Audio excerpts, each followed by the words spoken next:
Tarihler 1526 yılını gösterdiğinde Osmanlı ordusu Mohaç Ovası'na doğru ilerliyordu. Kanuni Sultan Süleyman'ın komutasındaki yaklaşık 60.000 kişilik Osmanlı ordusu, Avrupa içlerine doğru büyük bir kararlılıkla yürüyordu. Kanatlarda çevik süvari birlikleri mevzilenmiş, düşmanı çevrelemeye hazırdı. Merkezde ise Osmanlı ordusunun bel kemiğini oluşturan topçu birlikleri, Yeniçeriler ve piyadeler yer alıyordu. Bu ordu, yıllardır aşılamayan Macar hattını aşmak, Avrupa'nın kapılarını sonuna kadar açmak için Mohaç Ovası'na gelmişti.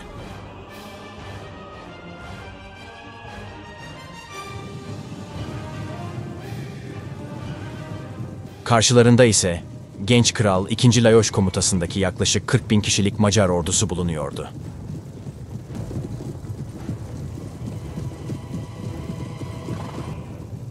Ağır zırhlı süvariler, asilzadelerden oluşan birlikler ve paralı askerlerden meydana gelen bu kuvvet, yıllardır Türkleri durdurdukları gibi, bugün de Avrupa'nın son büyük savunma hattı olduklarını biliyordu.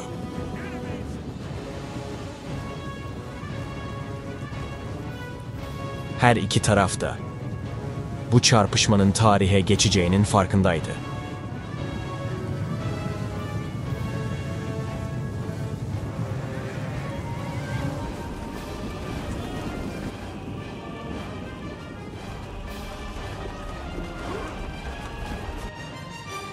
Ve şimdi tarihin en büyük ama aynı zamanda en kısa süren meydan savaşı başlamak üzereydi.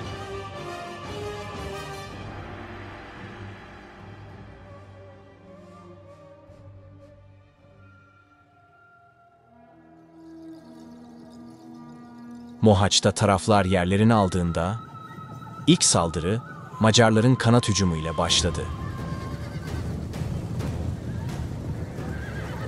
Tarihte Kara Şövalyeler olarak bilinen bu ağır süvariler tepeden tırnağa zırhla kaplıydı. Adeta o dönemin tankları gibiydiler.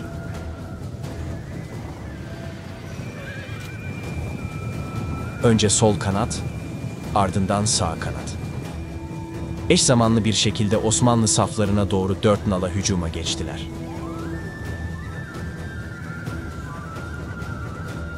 Bu saldırının üzerine Anadolu'nun Yağız bozkurtları da sağ ve sol kanatlardan hücuma geçti. Türk süvarileri Macarlara kıyasla daha hafif zırhlıydı. Fakat bu hafiflik onlara hız ve manevra üstünlüğü sağlıyordu. Türk atlıları yalnızca kılıç ve mızrak kullanmakla kalmıyor. Aynı zamanda at üzerinde nişan alıp ok da fırlatabiliyordu. Bu, onları savaş meydanında son derece tehlikeli kılıyordu.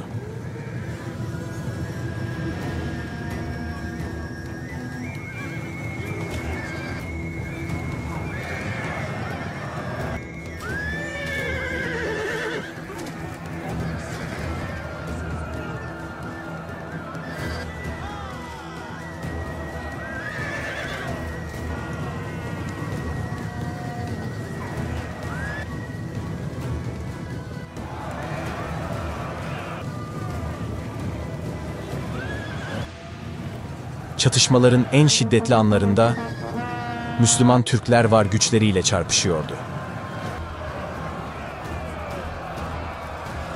Göğüs göğüse mücadelede en önemli olan inançtı. 29 Ağustos günü Türkler için yalnızca bir savaş günü değildi. Aynı zamanda Kurban Bayramı'ydı. Bu, askerler için büyük bir motivasyon kaynağıydı. Çünkü onlar açısından bu, çoğu mücahide nasip olmayacak bir onurdu. Hem halife ordusunda cenk etmek, hem de Kurban Bayramı'nda şehadete yürümek.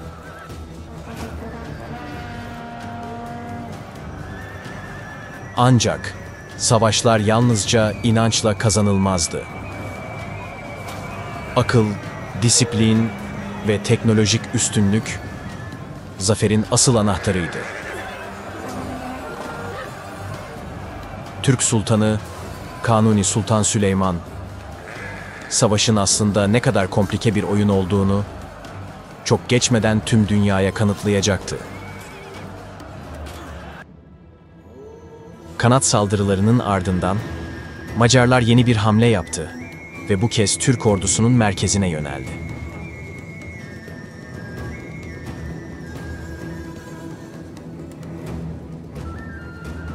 Macar süvarileri, mızraklı piyadeler, baltalı ve kılıçlı şövalyeler, okçu birlikleriyle birlikte tam bir düzen içinde Türk merkezine saldırıya geçti.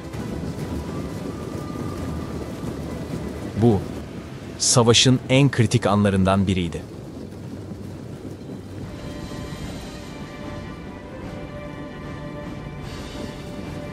Ancak Türkler aynı kararlılıkla karşılık verdi. Merkez kuvvetleri sarsılmadan düşmanın üzerine yürüdü.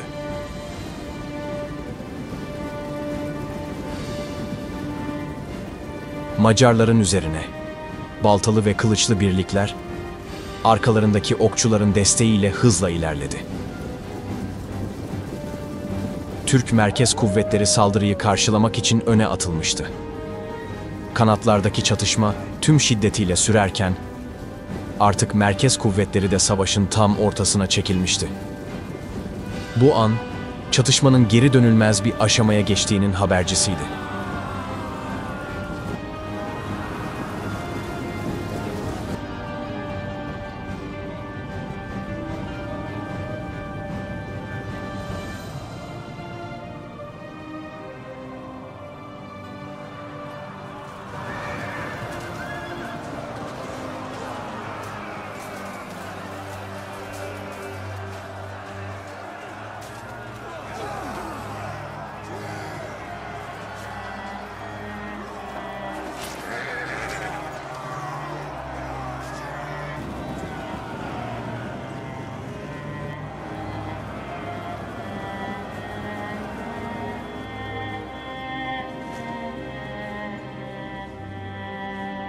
Macarların ağır zırhlı süvari ve piyadeleri adım adım ilerliyor, çelik zırhları ve disiplinli düzenleriyle savaş meydanını sarsıyordu.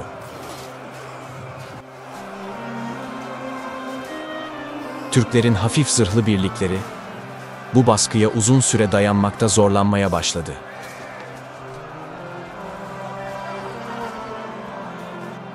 Kılıçlar çarpışıyor, mızraklar kırılıyor, savaş alanını acı dolu haykırışlar kaplıyordu. Durum her geçen dakika daha da kötüleşiyordu. Türkler inançla ve azimle direniyordu ama kayıplar artıyordu.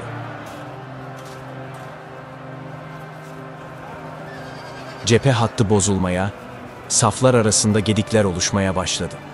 Komutanların sesleri savaş gürültüsüne karışıyor. Sancaktarlar sarsılan safları toparlamaya çalışıyordu. Ve sonunda ordu düzensiz bir şekilde geri çekilmeye başladı. Bu sıradan bir geri çekilme değildi. Yüreklerde hem öfke hem de buruk bir hüzün vardı. Çünkü onlar sadece bir mevzi değil, kardeşlerini, silah arkadaşlarını da geride bırakıyorlardı. Macarlar büyük bir sevinçle karşı taarruza geçti. Savaşı kazandıklarını sanıyorlardı. Ancak bilmedikleri bir şey vardı. Kurt kapanı taktiği. Doğada sürü halinde avlanan kurtlar önce düşmanına zayıf görünür. En güçsüz ve en genç üyelerini öne sürer. Av bu zayıf kurdu kolay bir hedef sanarak kovalarken aslında kendi sonuna doğru koştuğunun farkında değildir. Kurtlar ona bir süreliğine avcı olduğunu hissettirir. Ama geri planda gerçek avcılar beklemektedir. Ve düşman uygun mesafeye geldiğinde roller bir anda değişir. Avcı sandığı kendini tuzağa düşmüş bir av olarak bulur.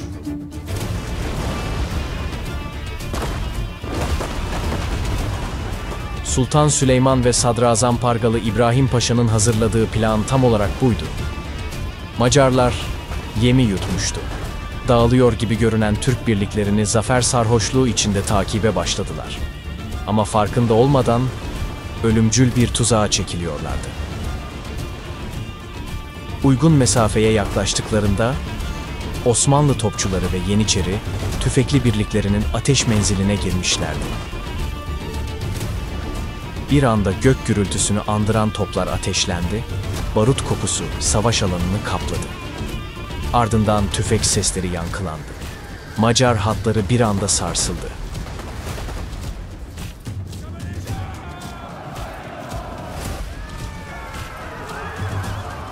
Geri çekiliyor gibi görünen Türk birlikleri hızla geri dönerek topçu ve tüfekçi birliklerle birlikte Macar ordusunu çembere aldı.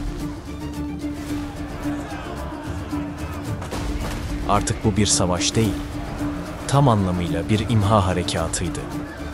Macarlar neye uğradıklarını bile anlamadan tarih sahnesinde kara bir sayfaya sürükleniyorlardı.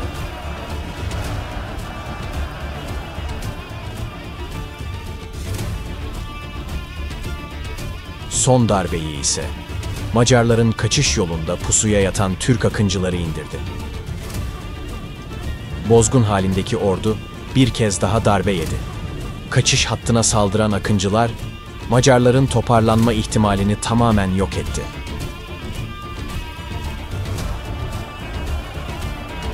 Bu hamleyle düşmanın yeniden organize olmasının önüne geçilmiş, Macar ordusu tamamen dağıtılmıştı. Savaş artık bitmişti. Geriye sadece bozguna uğramış bir ordu ve tarihe kazanacak bir zafer kalmıştı.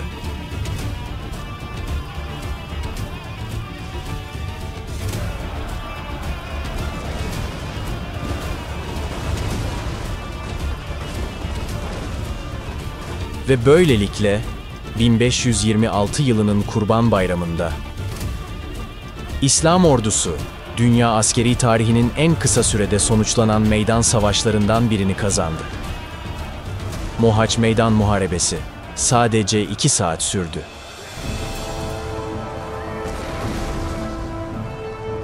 Bu kısa ama yıkıcı çatışmanın ardından Macar kralı da dahil olmak üzere binlerce Macar askeri ya esir alındı ya da savaş meydanında can verdi. Macaristan, tarihin tozlu sayfalarındaki yerini alırken, Osmanlı İmparatorluğu için bu zafer, yeni bir çağın kapısını aralıyordu. Çünkü fetihler daha yeni başlıyordu.